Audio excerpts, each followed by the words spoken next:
Mari saudara-saudara kita buka firman Tuhan di dalam Injil Yohanes pasal yang ke-15. Injil Yohanes pasal 15. Ayat-ayat ini sudah begitu terkenal, maka dari itu kita baca mulai ayat yang pertama. Injil Yohanes pasal 15.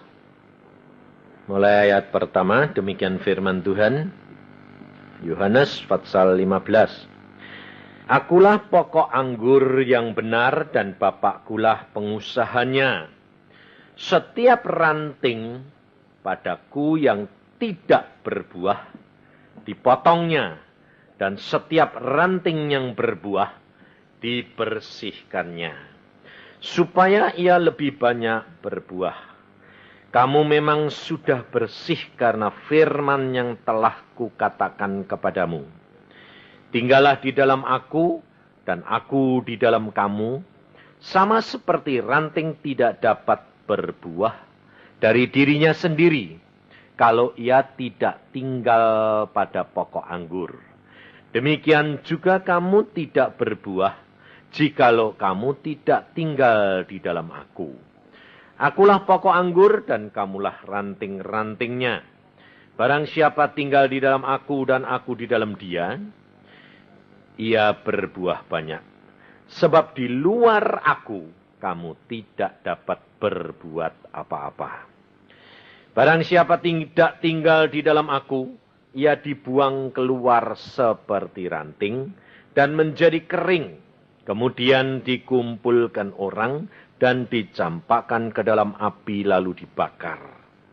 Jikalau kamu tinggal di dalam aku, dan firmanku tinggal di dalam kamu, mintalah apa saja yang kamu kehendaki, dan kamu akan menerimanya. Dalam hal inilah Bapakku dipermuliakan, yaitu jika kamu berbuah banyak, dan dengan demikian kamu adalah murid-muridku. Saudara, kalau kita dengar firman Tuhan ini dan kita menyimaknya, hampir apa yang masuk di dalam pikiran dan hati kita itu pasti apa? Apa yang saudara perhatikan setelah saudara tadi mendengar akan firman ini? Pasti hal yang paling nyentel itu yang enak. Yang enak apa? Ayat 7. Jikalau engkau di dalam aku dan firmanku di dalam kamu, mintalah apa saja kamu akan dapat tak? Nah, yang paling nyentel itu lah. Betul lah? Karena apa saudara? Karena kita ini kepingin apa? Memuaskan apa yang menjadi kerinduan kita. Nah, dan ternyata itu adalah keinginan dari tiap-tiap manusia yang hidup di dalam dunia. Memuaskan apa yang kita inginkan. Nah, tetapi kerap kali kita lupa, sebetulnya yang saudara perhatikan itu, yang saudara kepingin dapat atau yang bayarnya. Bagaimana dapatnya? Yang saudara harusnya perhatikan yang mana? Bagaimana dapatnya? Tapi saudara kerap kali bagaimana apa? Terimanya. Saudara, Allah itu kalau janji tidak pernah bohong. Betul tak? Pasti amin tak? Firman Tuhan ini ya dan amin tak? Nah, tapi mengapa saudara jadi orang Kristen kerap kali kok kecewa? Katanya, kalau aku di dalam kamu, firmanku di dalam kamu, minta apa saja, kamu dapat. Tapi kok aku ini, masalahku kok tidak selesai-selesai. Baca firman, sudah. Percaya dia, iya. Nyatanya kok aku sembahyang, tidak dapat. Di mana letak kesalahannya? Nah, firman Tuhan ini, saudara, dilakukan pada waktu Tuhan Yesus berbicara kepada murid-muridnya sebelum Tuhan Yesus naik ke atas kayu salib. Berarti murid-muridnya ini, rasul-rasulnya ini dengar enggak? Hah? Dengar. Nah, waktu Petrus ini dengar perkara ini. Lalu pada waktu Tuhan Yesus berkata, aku sebentar lagi akan dianiaya. Dan kamu semuanya akan meninggalkan aku. Petrus bilang apa? Sekalipun aku mati, aku tidak akan tinggalkan kamu. Sekalipun semua tinggalkan kamu. Saya yakin, saudara jadi orang Kristen kalau ditanya sama Tuhan Yesus, juga jawabannya pasti persis seperti Petrus. Sementara sedang tidak ada ancaman. Iya dah. Sementara senang, keberkatan, semua aman loh. Kalau ditanya sama Tuhan Yesus, kamu akan setia? Tuhan bilang, seandainya saat ini Tuhan ngomong, kamu semua satu saat akan meninggalkan aku. Kamu bilang apa? Enggak bakal Tuhan. Pasti dah. Jawabannya sama tuh. Padahal Petrus itu dengar kata-kata itu dari mulutnya Tuhan Yesus sendiri. Petrus tidak percaya. Padahal kalau Tuhan Yesus itu bicara, mesti jadi. Nah, apa bedanya sekarang Tuhan Yesus sudah di surga? Lalu kalau Tuhan bicara kepada saudara melalui mimpi, bisa melalui penglihatan, bisa melalui pendengaran, bisa melalui suara hati. Kira-kira saudara lebih percaya pikiranmu, pendapatmu, atau percayakan firman Tuhan itu? Hah?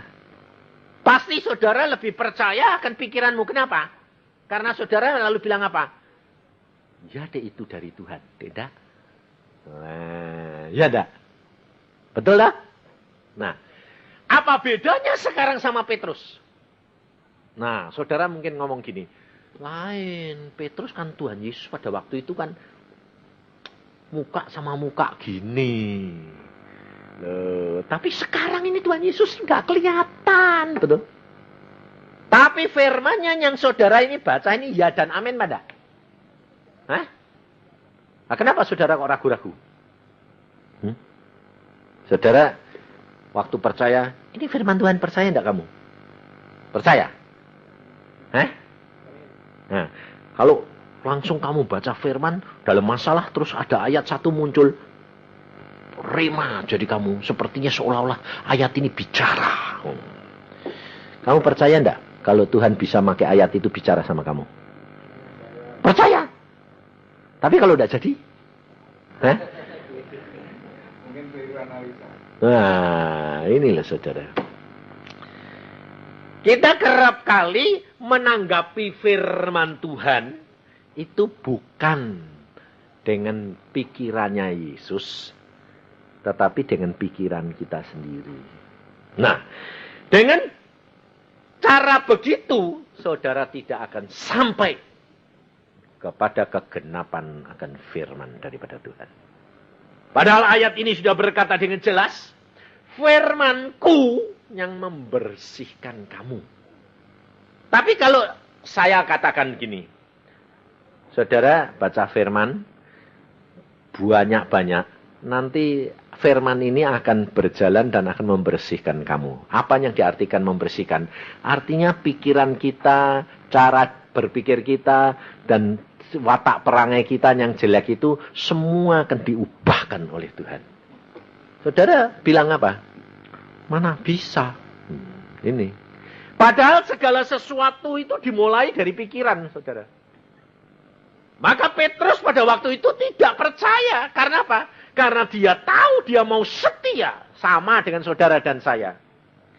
Kita mau setia sampai mati.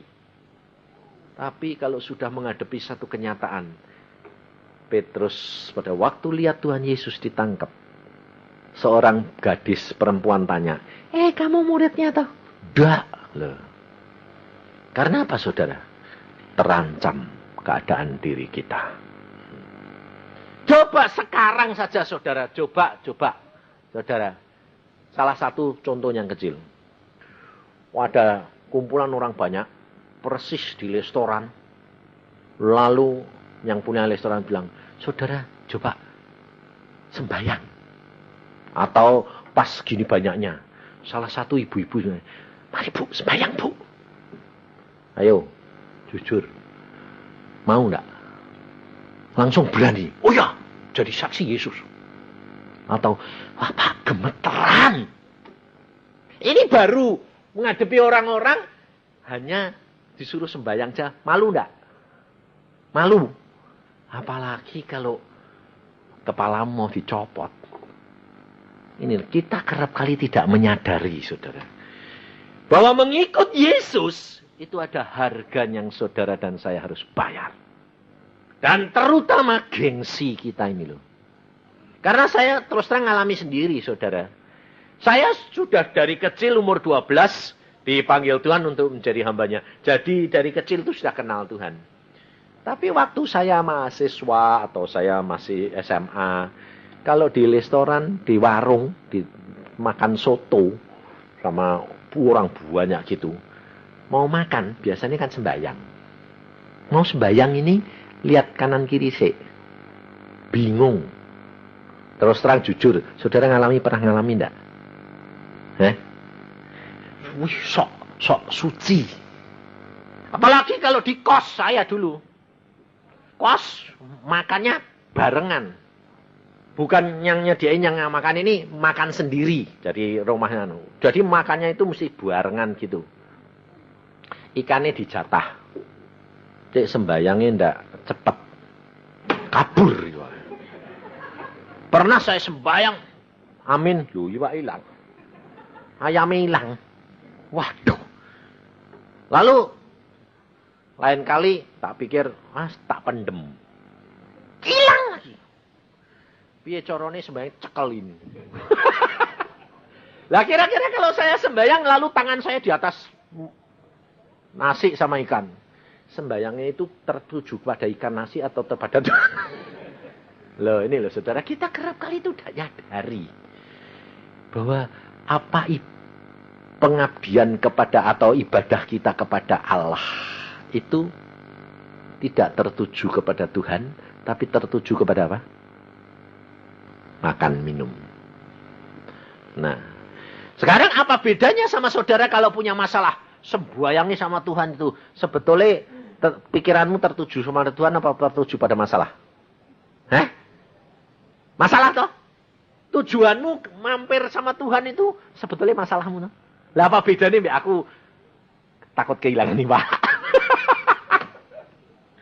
Sama, cuma bedanya aku pada waktu itu ikannya cuma sak potong, kamu punya masalah yang gede. Apa bedanya saudara? Kenapa? Karena kamu belum ngalami seperti Petrus. Petrus pada waktu dia melihat Tuhan Yesus, dia gemeter. Dianiaya, ditampar, ditangkap, ditelanjangi. Waduh, Petrus ya tak sanggup Tuhan. Lalu anak gadis bilang, kamu muridnya toh? Enggak. Padahal baru malamnya ngomong gini, mati mau. Masuk penjara, tidak apa-apa. Ditanyai, itu gemeter. Saudara, kita lihat coba. Tetapi setelah Petrus melihat Yesus di atas kayu salib. Setelah Yesus mengatakan, aku sudah genap, aku tanggung semua. Dan dia lihat Yesus bangkit. Dia ngalami sendiri. Dan pada waktu Yesus bangkit, ketemu Petrus, Yesus tidak menegur Petrus. Tuhan Yesus tidak pernah baca, kamu sudah nyangkali aku toh? Tidak pernah toh? Tidak pernah negur toh? Kira-kira kalau ada saudara salah sama saudara, saudara kena fitnah, saudara negur enggak? Negur enggak? Pasti negur. Saya sendiri terus terang ini baru ngalami tadi malam. Saya harusnya kan khotbah di Goskit. Kemudian dibatalin. Jadi hari kemarin malam saya harus khotbah, Kamis malam baru diberitahu. Maaf Pak, tidak jadi. Saya dikasih tahu sudah biasa, saya bilang, oh tidak jadi, tidak apa-apa. Nah, tidak apa-apa, memang tidak apa-apa saya rileks, santai, sudah biasa. Kalau mau khotbah dibatalin itu sudah biasa. Meskipun sudah diumumkan di koran, tidak apa-apa, saya bilang.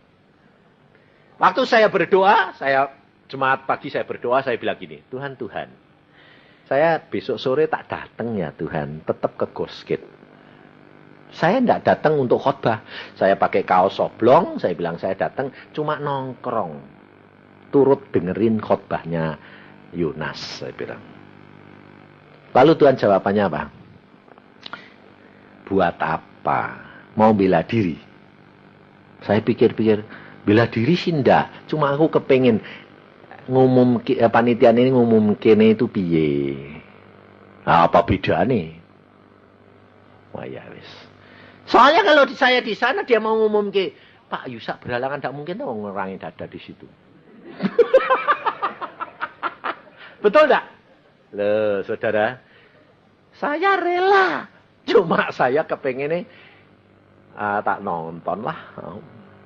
Nah, kalau saya datang di Gosgate, mau tidak mau panitia ini bingung enggak? Hah?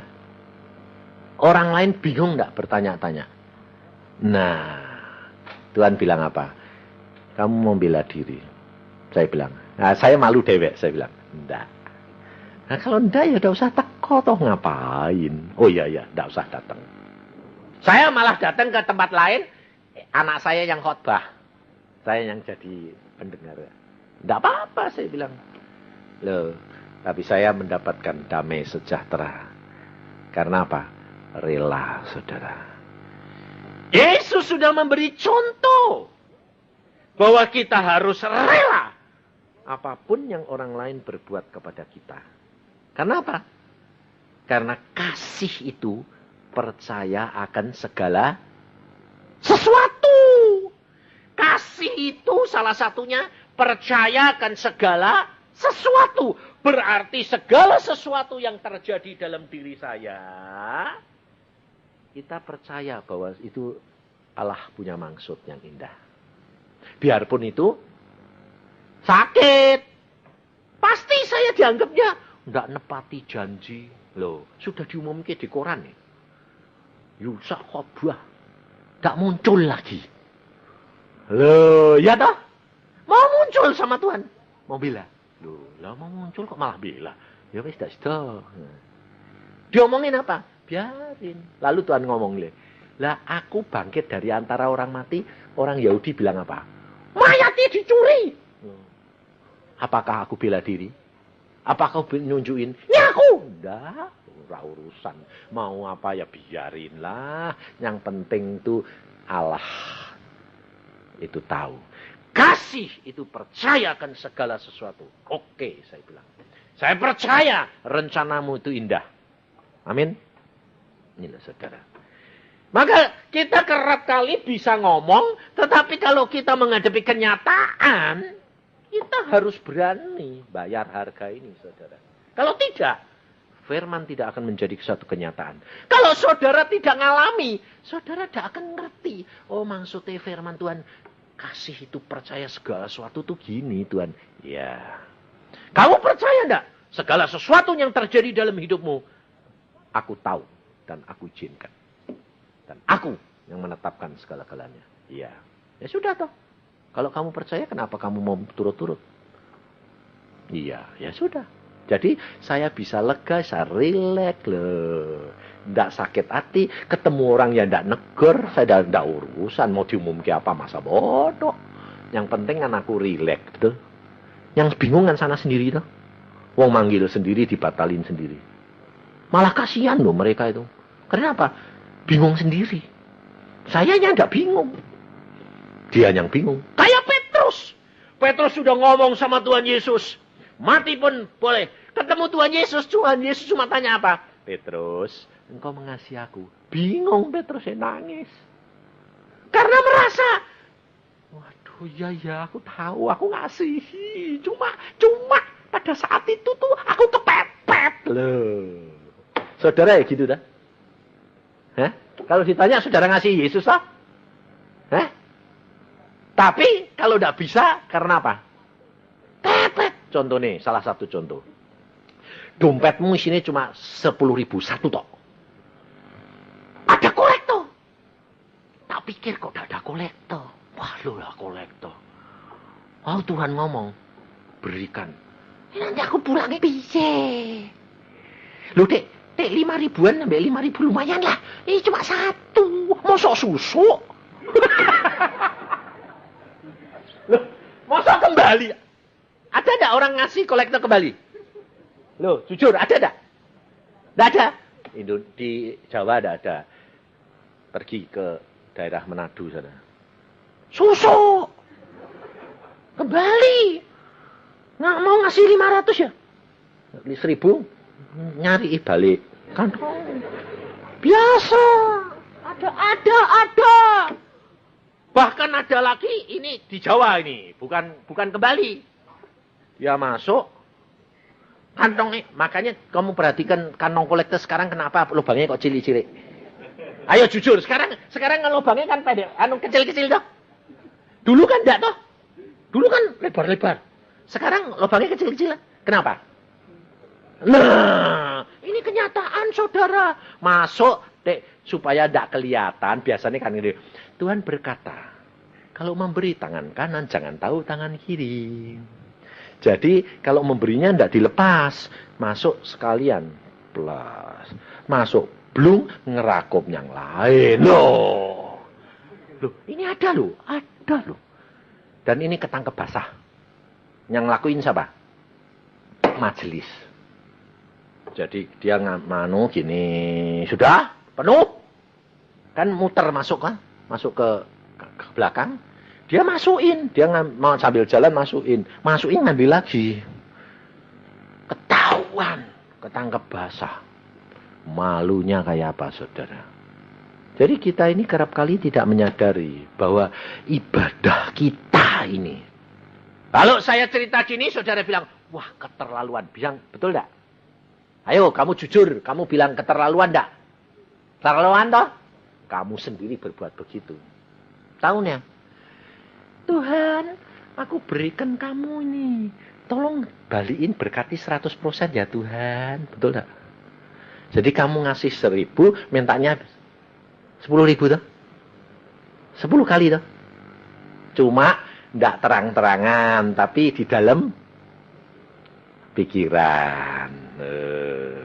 Ayo jujur. Kalau kamu ngasih itu, hamba Tuhan kerap kali bilang apa? Jangan takut. Cobai Allah. Beri. Maka kamu akan dikasih 10 kali lipat. 100 kali ganda. Betul? 60 kali ganda. 30 kali ganda. Apa beda nih? Terus kamu bilang, wah aku ngasih yang banyak supaya balik. Sama atau persis toh?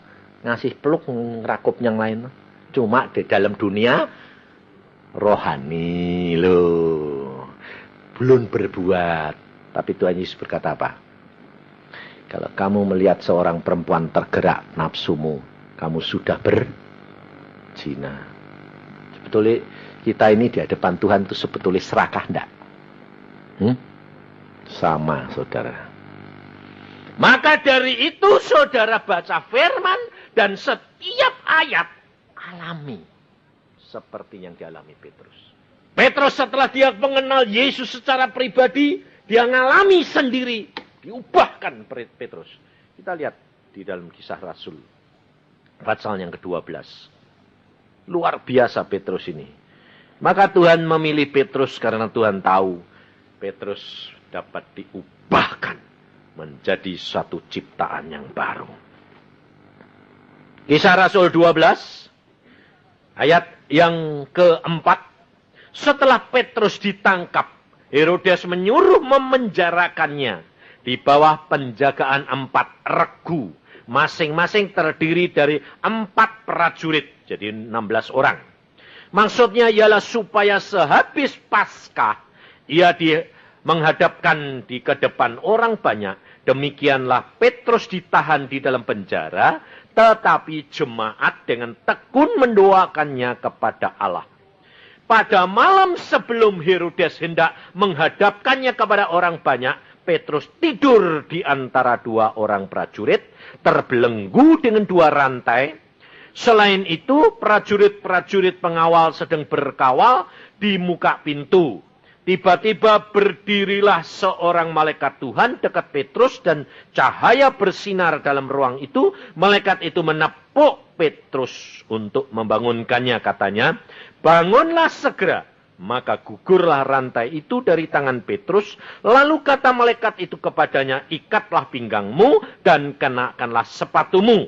Ia pun berbuat demikian. Lalu malaikat itu berkata kepadanya, "Kenakanlah jubahmu dan ikutlah aku." Lalu ia mengikuti malaikat itu keluar dan ia tidak tahu bahwa apa yang dilakukan malaikat itu sungguh-sungguh terjadi. Sangkanya ia melihat suatu penglihatan. Setelah mereka melalui tempat kawal pertama dan tempat kawal kedua, sampailah mereka ke pintu gerbang besi yang menuju ke kota. Pintu itu terbuka dengan sendirinya bagi mereka. Sesudah tiba di luar, mereka berjalan sampai ke ujung jalan dan tiba-tiba malaikat itu meninggalkan dia. Dan setelah sadar akan dirinya, Petrus berkata, "Sekarang taulah aku benar-benar bahwa Tuhan telah menyuruh malaikatnya dan menyelamatkan aku dari tangan Herodes dan dari segala sesuatu yang diharapkan orang Yahudi." Perhatikan sampai di sini. Petrus, pada waktu pertama kali dia menyangkali Yesus, dia hanya ketemu seorang gadis. Dia sudah ketakutan. Sekarang setelah dia sadar dan dia mengenal akan siapa Yesus sebetulnya, dia sekarang ditangkap untuk dihadapkan massa dan dipotong kepalanya seperti Yakobus, saudaranya, saudara seimannya. Petrus bisa tidur nyenyak, saudara. Dia dikawal, dirantai, dibelenggu, bisa tidur nyenyak. Kira-kira orang ini itu pikirannya risau apa enggak? Hah? Enggak. Saudara kalau punya masalah, kalau risau bisa tidur nyenyak enggak? Enggak bisa. Tapi kalau saudara bisa tidur nyenyak, itu berarti saudara sudah nyerahkan dalam tangan Tuhan. Belajar dari apa yang dialami Petrus. Sebab Tuhan sudah berkata, "Jikalau engkau di dalam aku," kata Tuhan, berarti saudara serahkan segala sesuatu di dirimu dalam tangannya Yesus. Dan firmanku di dalam kamu. Firman ini menjadi rema buat kita. Tuhan berkata, "Minta apa saja, aku akan berikan." Resep yang Tuhan sudah berikan kepada saudara dan saya. Kita harus serahkan segala sesuatu hidup kita dalam tangan Dia 100% tanpa tawar-menawar. Berarti rela terjadi apapun. Petrus sudah bisa. Dia pada waktu itu ditangkap, oh ya sudah. Kalau sudah selesai, ya sudah toh. Sebetulnya saudara, Yakobus itu enak enggak? Yakobus itu salah satu rasul Tuhan 12. Ternyata dia belum kerja apa-apa. Sekarang dia sudah duduk di, lebih dulu nomor 1, dia duduk di sebelah kanan Allah, menantikan rasul-rasul yang lain. Langsung belum kerja, dipotong kepalanya. Sebetulnya enak yang kerja atau enak yang Yakobus? Di antara 12 rasul ini, yang paling enak siapa? Yakobus, saudara. Kenapa? Tanpa kerja, nyerahin kepalanya, selesai. Dan murid yang lain, saudara tahu Petrus, kerja setengah mati, masuk penjara, keluar penjara, terus kemudian matinya disalib, dijungkir, dibakar. Petrus. Yohanes dibuang ke Pulau Patmos. Saya sudah pernah ke Israel, lalu pergi ke Pulau Patmos. Saudara tahu, di sana tidak ada pohon. Karang semuanya. Dan Yohanes dilepas di situ, mati kelaparan. Dan Yohanes sudah pernah digoreng. Wajan besar, mendidih, Yohanes dicemplungi, plung, digoreng. Tidak mati. Tidak mati, ambil lagi, buang ke Pulau Patmos. Nah, sengsara enggak? Hah? Paling enak Yakobus. Sebab zaman itu matinya Yakobus itu tangkap, dihadapkan, bunuh, diliutin, pling, enggak ada semenit, copot sudah, selesai. Yang lain masih kerja setengah mati, dia sudah nunggu di sana bersama dengan Yesus. Kedudukannya sama. Raja muda semua, 12. Loh. Enak mana? Mau jadi Yakobus?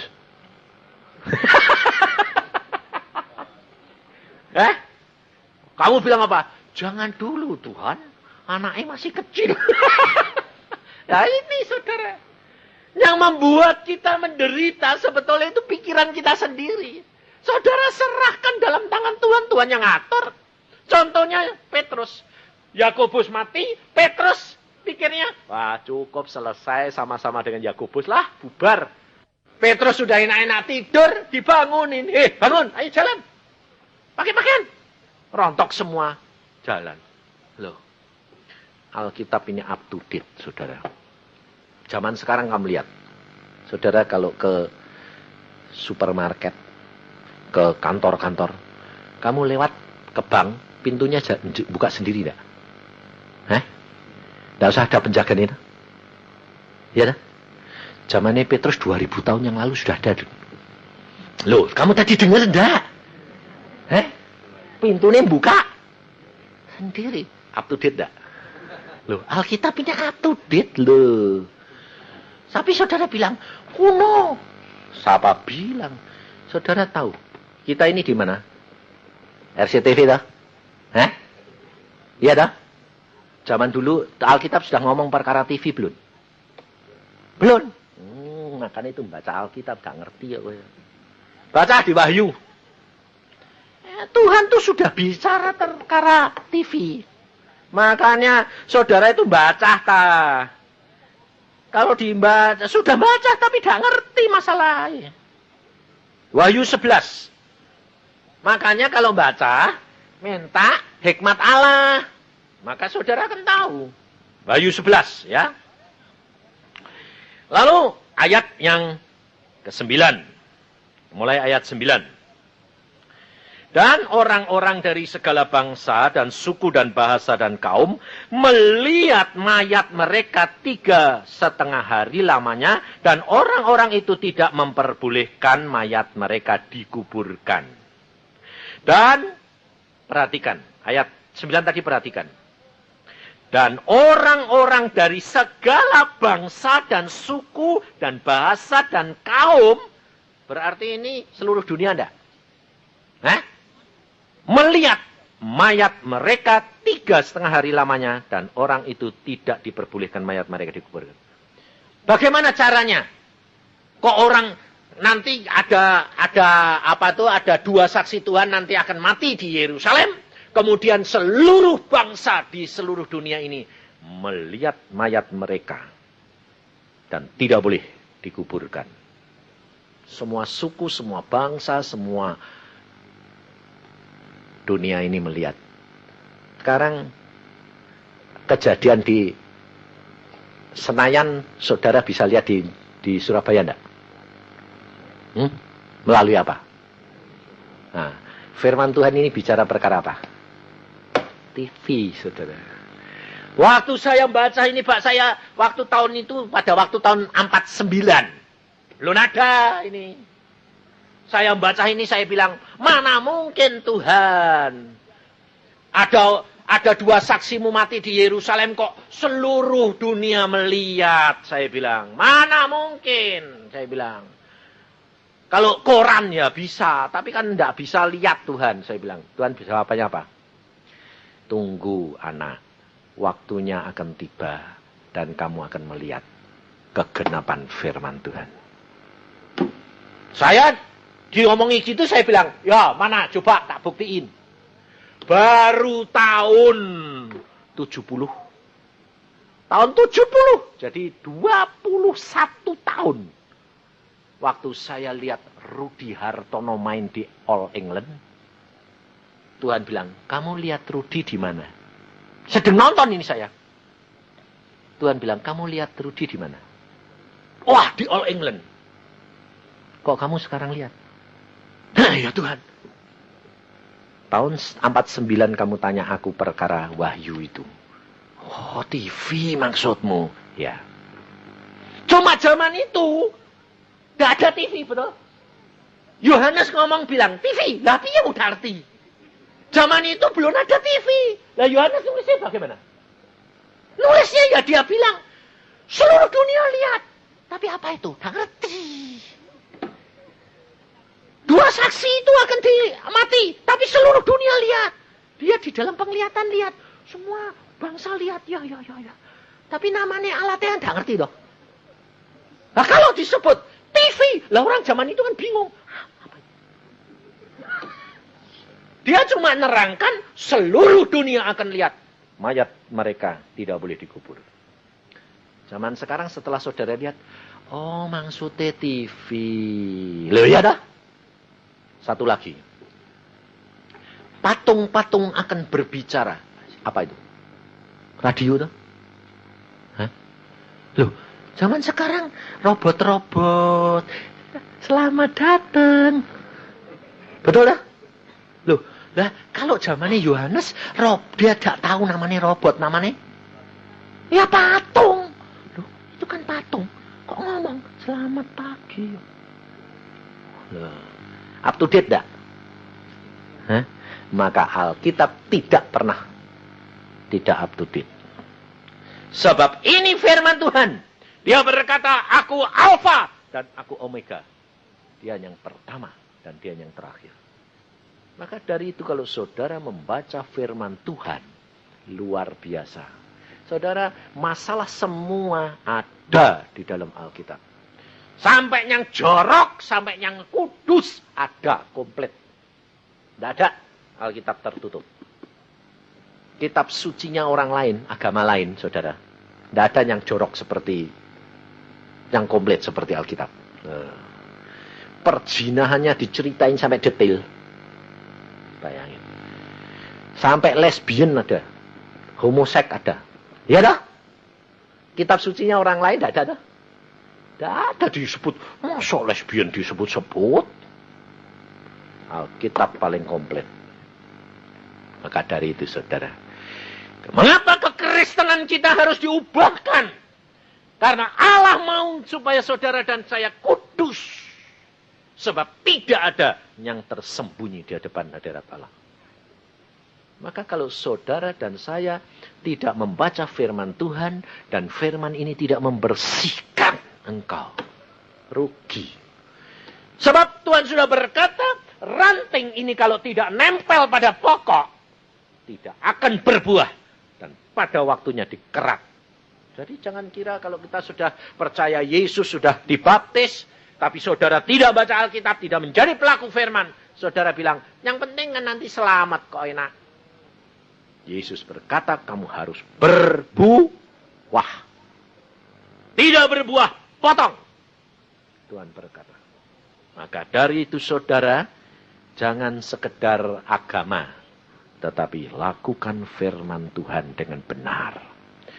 Tiap hari firman Tuhan engkau baca. Dan kalau engkau ditegur dengan firman Tuhan karena watak dan perangaimu belum berubah. Bagaimana caranya sekarang? Bagaimana caranya kita mendapatkan apa yang Tuhan berkatakan? Jikalau engkau di dalam aku dan firmanku di dalam kamu. Minta apa saja. Ini yang penting saudara. Bukan janjinya, tetapi bagaimana kita mendapatkan semuanya itu. Hidup penuh dengan penyerahan yang total. Allah yang menetapkan seperti Petrus. Jangan takut. Kalau belum waktunya mati, tidak bakal mati. Petrus sudah ditetapkan mati. Tapi Tuhan berkata, belum waktunya. Lewat pengawalnya tidak tahu. Pintunya buka. Pintunya bukan pintu kaca loh. Itu besi. Buka dewek. Jalan. Keluar. Rantai belenggunya lepas loh. Saudara tidak perlu takut. Meskipun sekarang saudara menghadapi satu masalah yang berat sekalipun. Jangan takut. Serahkan dalam tangan Yesus. Tunggu. Dia mengirim pertolongan. Rema. Pasti akan jalan keluar ada. Kenapa? Karena dia sudah berkata, aku jalan kebenaran dan hidup. Maka Yesus berkata, jikalau engkau di dalam aku, berarti saudara di dalam Yesus menyerah total. Hilang. Hilang. nekat, berani, lepaskan segala sesuatu. Kamu hanya berpegang akan firman-Nya, maka akan terjadi segala sesuatu itu. Ini hidup kekristenan. Maka kita kerap kali harus berlatih. Setiap kejadian ini dipakai untuk kita berlatih, saudara. Sebab Tuhan sudah berkata, barang siapa setia dalam perkara yang kecil, dia akan diberi tanggung jawab yang besar. Kita kerap kali susah, saudara. Saya sendiri sebagai hamba Tuhan, jangan dikira gampang, sulit. Apalagi saya kerap kali dipanggil orang untuk sembahyang. Nah, waktu saya sama anak saya ini pergi ke Boromius rumah sakit di Bandung. Ada ibu sakit, dokter berkata, tinggal semalam. Nanti, tinggal malam ini, besok sudah siap saja. Jadi, sudah disiapkan segala-galanya. Waktu saya dipanggil, anaknya ini dokter, dia bilang, Pak Yusa tolong doain mama saya. Kenapa? Mama saya sudah ada harapan, dokter bilang, malam ini. Loh, nah mamahmu koma? Enggak. Enggak, Pak, tapi goyang terus, Pak. Enggak bisa berhenti. Dan dokter berkata, sarafnya sudah kena. Jadi enggak bisa berhenti. Goyang terus, Pak. Loh, goyang apanya? Seluruh goyang terus, Pak. Kan matinya kasihan, Pak. Wah. Oke, sudah siap? Sudah. Nah, saya kalau dipanggil orang bilang sudah siap itu senang saya. Kenapa? Jadi sembahyang itu gampang. Gampangnya apa? Dek matian tidak disalahin. Jadi saya bilang, sudah siap? Sudah. Karena dokter sudah bilang, tinggal semalam. Jadi dek mati ya tidak apa-apa toh. Jadi saya bilang, oke. Sampai saya sama anak saya, Jenny. Saya cuma gini, waduh. Ibu ini sih kasihan ya Tuhan. Sudah tua. Keroncalan terus gini ditonton sama anak cucu. Bayangin saudara. Sampai pakaiannya itu tidak bisa nempel. Hampir terlanjang. Saya bilang, Tuhan kasihan dipermalukan. Terus saya bilang, Tuhan apa yang kita harus berbuat? Keadaannya kayak gini, kasihan si Tuhan. Tuhan cuma ngomong, bebaskan dia. Terikat oleh kuasa gelap. Tak pikir, tak bebasin, terus mati. Jadi aku sembahyang enak. Bebas ya Tuhan. Ya. Setan, lepasin dia. Dalam nama Yesus. Lepasin dia. Jangan ribut. Amin. Jadi saya tidak ngomong panjang-panjang sembahyang, tidak panjang-panjang. Tidak, cuma berapa kata. Amin. Selesai. Amin kan semua buka mata. Anak cucu buka mata kabeh. Gerakannya 3 kali lipat. Jadi tidak tambah tenang, tambah pakaiannya semerawut, lari kabur semuanya. Ranjangnya goyang. War, kata. Saya membuka mata. Hah?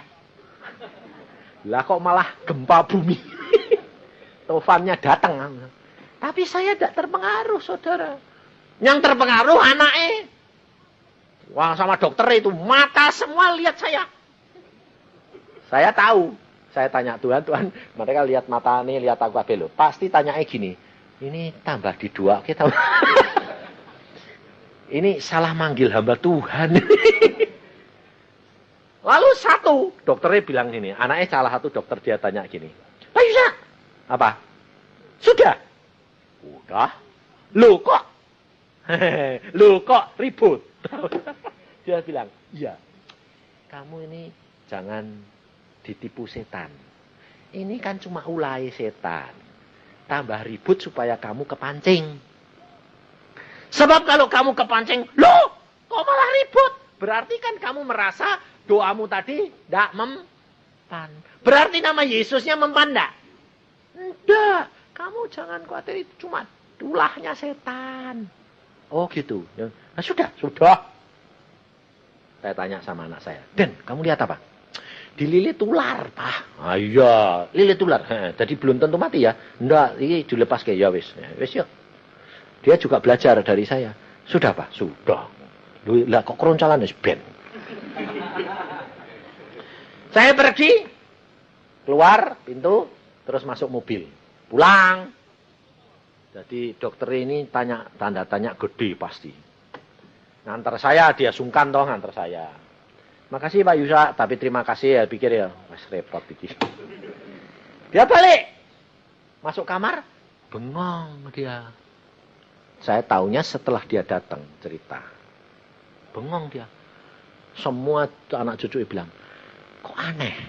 Kenapa? Demikian Pak Yusa keluar pintu, ndak lihat Mama. Mama langsung kayak pelembungan kempes. Cos, plus, tidur nyenyak. Jadi rame ribut gempa tadi mau narik perhatian saya toh. Wong saya yang sembahyang. Ngerti? Kalau saya tidak mau ngurusan sama dia toh harus menjadi pelaku firman karena nama Yesus. Setan ini kan kalah. Sudah disuruh keluar. Ya mesti keluar toh. Keluar. Jadi saya keluar, dia turut keluar. Kempes, pas tidur. Besoknya lusa, saudara tahu, emak ini datang ke rumah saya sama anaknya. Dia bilang, oh ya terima kasih. Ada apa kok terima kasih? Aku bilang, lo ini lo mae. Mae yang mana? Lo yang kemarin mbok. Dua ke itu, sing 2-3 patah kata yang kamu ngomong. Sudah. Oh, loh kok sembuh? Aku malah bingung. Loh kok sembuh mak? Katanya mati. Dokternya bingung pak. Kenapa? Diperiksa itu malam itu pak. Dokternya bilang, loh, saraf-sarafnya semua sempurna. Dan dokter bilang, ini sih sudah sembuh sempurna, sudah besok pulang. Jadi sembuh sempurna. Lalu saya bilang, Tuhan ini sembuh kenapa? Lalu Tuhan bilang apa? Kasih tahu, jangan sakit hati lagi. Karena dia membuka pintu untuk setan masuk. Saya bilang, Mak, jangan sakit hati sama mantumu ya. Iya. Kamu sakit hati sama mantumu toh? Iya. Bertobat. Jangan sakit hati. Nanti setan ini tambah gede. Sengsara. Makanya, sudah sana pulang. Ngucap syukur. Sembuh. Sampai sekarang ya sembuh itu. Tidak ada apa-apa itu. Tidak mati-mati itu. Kalau engkau tidak ngalami sendiri, saudara. Tidak percaya. Saya dulu ya kalau lihat gitu, saya tanya, lu Tuhan, didoake kok malah gempa. Tuhan bilang, jangan terpengaruh oleh mereka. Jangan kamu terpengaruh oleh apa yang kamu lihat, kamu dengar. Apa yang kamu sudah doakan. Jadi, amin. Selesai. Percaya, saudara. Jangan takut malu. Hal ini berapa tahun yang lalu itu saya di rumah sakit mana yang gempa juga. Rumah sakit mana itu? Husada. Saya mampir situ ada seorang bapak. Dokter bilang ini tinggal mati karena paru-parunya itu sudah jebol semua seperti saringan. Jadi napasnya sudah Senin Kemis, ludahnya darah. Lalu istrinya bilang, Pak mampir sih Pak, doain, oke? Kenapa? Dokter bilang tidak ada harapan Pak, sudah mau mati. Ya sudah, beneran tak pikir. Tumpangi tangan, saya bilang, Tuhan, Engkau tahu ini orang sudah waktunya bebasin dan Tuhan. Dalam nama Tuhan, malah gempa. Wah, tempat tidurnya itu sampai grok. Sampai seluruh sal nonton saya. Saya jadi buka mata, ada apa ini?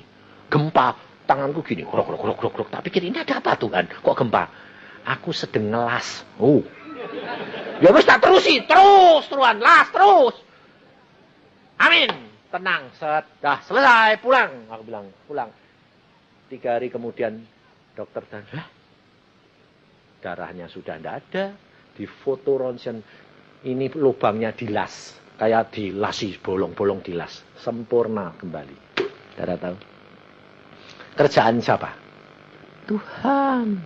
Saya sendiri tidak ngerti kok. Ya tidak terasa apa-apa. Enggak. Tahu-tahu. Edek. Aku sampai buka mata. Loh dia ada apa ini? Kok malah edek. Tak pikir meh semaput, meh mati ini. Sekarat ini. Tidak tahu malah hidup. Tidak tahu. Tapi sebaliknya tempat lain.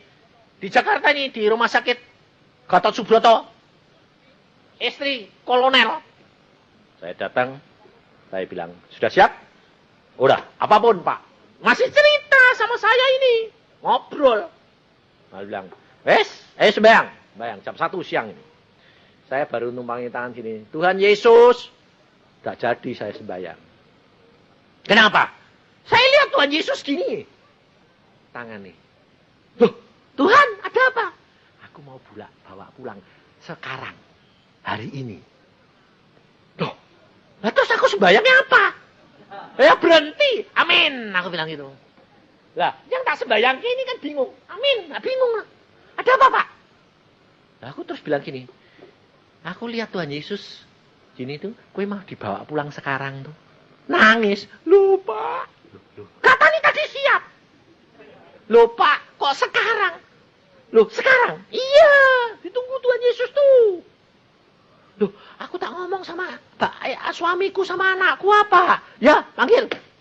Dokternya kolonel ini dipanggil. Dokter. Lalu, saya cepat suaminya panggil. Anaknya panggil. Anaknya 1, perempuan. Panggil. Dari rumah. Kenapa? Mamanya mau pulang sekarang. Wah, cepet supir dipanggil, dokternya dipanggil. Dokternya datang, tamu saya bilang, Pak Isa, kowe ngobrol sama istrimu, setelah selesai ngobrol, istrimu pulang. Hari ini? Kok cepet, Pak? Lah, tidak tahu Tuhan ini sudah nunggu gini kok. Ya wis.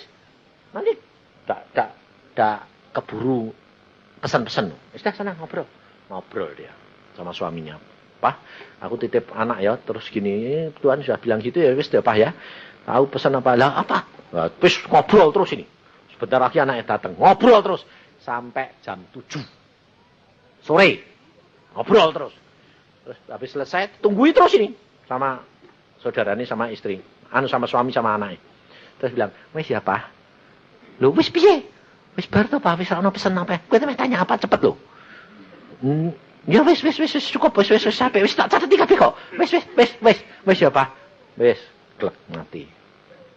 Besoknya saya diundang ngubur. Bingung enggak? Loh kok jadi mati tenan?